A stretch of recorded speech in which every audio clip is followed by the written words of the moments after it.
সম্মুখীন আজ বাংলায় যারা কথা বলেন তারা ভেবে দেখুন, দিল্লিতে ভেবে দেখুন, উড়িষ্যায় বাংলায় কথা বলার কারণে তাদের কোনো সময় মার খেতে হচ্ছে, কোনো সময় তাদের অ্যারেস্ট হতে হচ্ছে, কোনো সময় তাদের জেলে পাঠিয়ে দেওয়ার হুমকি দেওয়া হচ্ছে, তাদের বলা হচ্ছে বাংলাদেশে পাঠিয়ে দেওয়া হবে। এ কি চলছে ভারতবর্ষে? একটি রাজ্য থেকে অন্য রাজ্যে যেতে গেলে কি এবার ভিসা দরকার হবে?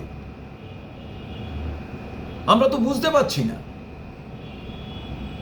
ভারতবর্ষের মানুষ এক প্রান্ত থেকে অন্য প্রান্তে তারা যান, অন্য প্রান্তে তারা পৌঁছন, তাদের কাজ করেন, তাদের মতো ব্যবসা করেন, যে কোনো প্রফেশনের সঙ্গে তারা যুক্ত হন, পড়াশুনো করেন। এটাই ভারতবর্ষের বৈচিত্র্য ছিল, বহুত্ববাদের আমরা ধারক বাহক। কিন্তু দুঃখের বিষয়, শুধু বাংলায় কথা বলার জন্য বাংলাদেশি হিসেবে চিহ্নিত করে, জোর জুলুম করে বিজেপি শাসিত রাজ্যগুলো থেকেই এই ঘটনা ঘটছে। কেন্দ্রীয় সরকার কি কোনো আইন করেছে? এর জন্য কোনো নোটিফিকেশন হয়েছে? এর জন্য কোনো অর্ডার আছে? সমস্ত রাজ্যে তো তা দেখতে পাবো আমরা। এখন ভারতবর্ষের মানুষ বুঝতে পাচ্ছেন, বিশেষ করে পশ্চিমবাংলার মানুষ বুঝতে পাচ্ছেন যে রাহুল গান্ধী কেন প্রত্যেকদিন সংবিধানের বইটা আর সংবিধানের কথাটা, সংবিধানের 448টি আর্টিকেলের কথা কেন বলছেন। এই সংবিধানই তো বলেছে, আর্টিকেল 19 ডি, ই, জি, এই উপধারাগুলোর মধ্যে দিয়ে আমি এক রাজ্যের বাসিন্দা অন্য রাজ্যে যেতে পারবো। তাহলে আমি বাংলা ভাষায় কথা বলতে পারবো না? আমাকে অত্যাচারের সম্মুখীন হতে হবে? এটা কি একটা চক্রান্ত বাংলা ভাষাকে শেষ করে দেওয়ার?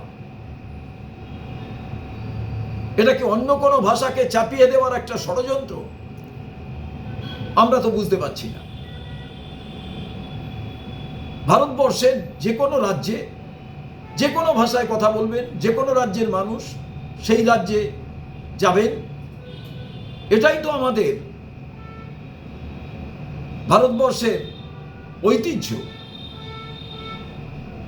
আমরা দেখলাম বেছে বেছে বাংলায় যারা কথা বলছেন তাদের উপরে অত্যাচার করা হচ্ছে। আমরা রাজ্য সরকারের কাছে আবেদন করব,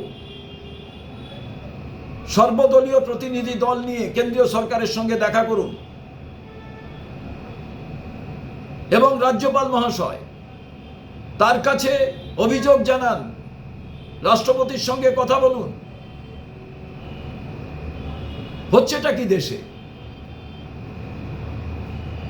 আমরা কংগ্রেসের পক্ষ থেকে রাস্তায় নেমে প্রতিবাদ করব, রাজ্য স্তরে একেবারে ব্লক থেকে জেলা স্তর পর্যন্ত, জেলা শাসক দপ্তরের সামনে, এবং সবাই মিলে প্রতিবাদ করুন। বাংলা ভাষার ওপরে, বাঙালিদের ওপরে এই যে আক্রমণ, এটা কোনোভাবেই মেনে নেওয়া যায় না। যারা ওপার বাংলা থেকে এসছেন তাদের সঠিকভাবে চিহ্নিত করুন। যারা বাংলায় কথা বলে, যদি কোথাও আপনাদের কোনো সন্দেহ হয় কোনো কারণে, রাজ্য সরকারের সঙ্গে কথা বলুন। আর রাজ্য সরকার এখনো পর্যন্ত এমপিদের নিয়ে কেন কেন্দ্রীয় সরকারের সঙ্গে কথা বলছেন না? আমাদের দুই প্রাক্তন কেন্দ্রীয় মন্ত্রী আছেন, আমাদের একজন এমপি আছেন, আর বিজেপি একেবারে নিশ্চুপ। এরপরে এরা ভোট চাইবে 2026-এ। পশ্চিমবাংলার মানুষের উপরে যদি এইভাবে অন্য রাজ্যে আক্রমণ হয়, আমরা কোনোভাবেই তা মেনে নেব না। এর জন্য সম্পূর্ণভাবে বিজেপি দায়ী, কারণ বিজেপি শাসিত রাজ্যগুলোতেই এটা ঘটছে। আমরা চাই রাজ্যের মুখ্যমন্ত্রী তিনি গুরুত্ব সহকারে বিষয়টি দেখুন। বহু পরিযায়ী শ্রমিক আছেন, এ রাজ্যে কলকারখানা নেই বলে অন্য রাজ্যে তাদের কাজ করতে হয়। কিন্তু দুঃখের বিষয়, প্রত্যেকে মার খাচ্ছেন, চলে আসছেন। আমাদেরই এক ছাত্র পরিষদ করা ছেলে সুপ্রিয় গড়বেতার ওখানে থাকে, একদিন বলল আমার সঙ্গে যারা ছিলেন 30-35 জনকে অ্যারেস্ট করেছে, আমি পালিয়ে মহারাষ্ট্রের বর্ডারে চলে গিয়েছি। মাস তিনেক আগেকার ঘটনা। তাই